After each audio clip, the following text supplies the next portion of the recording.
Hola, benvinguts a Paper i Píxels. Avui toca paper.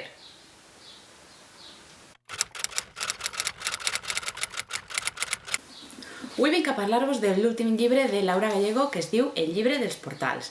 Este llibre va eixir l'any passat, ja sé que no és nou. Ella ara està treballant en la seva pròxima novel·la. És un llibre que va aparèixer l'any passat i de moment està entre els meus preferits de tots els que ella ha fet. Ja sé que els que sou molt fans de Laura Gallego probablement preferireu Memòries d'Idun, a mi m'ha agradat molt, però este llibre a mi m'ha agradat especialment. Este no només perquè és l'últim i potser el tinc més fresc, però a mi m'ha agradat moltíssim com sempre, per l'univers que crea. A mi m'ha agradat especialment este univers i estos personatges. Sempre m'ha agradat molt el tema de la teletransportació i els viatges en el temps i la ciència-ficció. I així, tot i que no estem en una cosa futurista ni tecnològica, però sí que es donen els viatges i la teletransportació.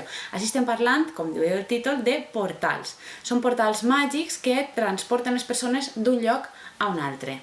I el que fa és centrar la trama en una universitat. Ha creat, com sempre, un nou país, amb les seues regles, la seva història, els seus personatges, els seus noms propis de la zona, i centrem la cosa en l'acadèmia dels portals. És com la universitat on els artistes que pinten els portals estudien. Després tenim la sèrie de personatges que es relacionen amb... N'hi ha diverses trames creuades.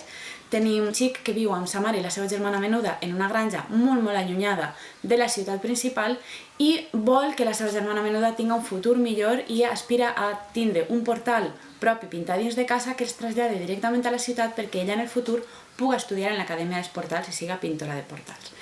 L'acadèmia els envia un jove, clar, ells creuen que ja és un mestre pintor, però es tracta del seu treball final de carrera. Ell els assegura que com que és el projecte que farà que siga per fi mestre de veritat, ell s'esforçarà moltíssim i es crea un vincle d'amistat entre ell i la família. Aprofiten per explicar-nos com funciona el món dels portals, ell li explica què farà, com es farà i per a què servirà cada cosa que es farà, i a mi això m'ha resultat molt interessant. M'agrada molt tot el tema dels portals i dels viatges i els personatges com interactuen. Hi ha a banda també una trama que és...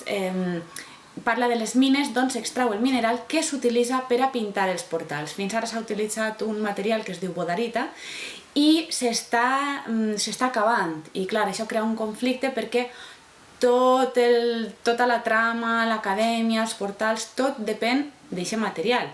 Però pareix ser que s'ha trobat un material nou i s'ha de comprovar si funciona o no funciona. Si és un mineral que també donarà una pintura vàlida i la transportació no es veurà afectada.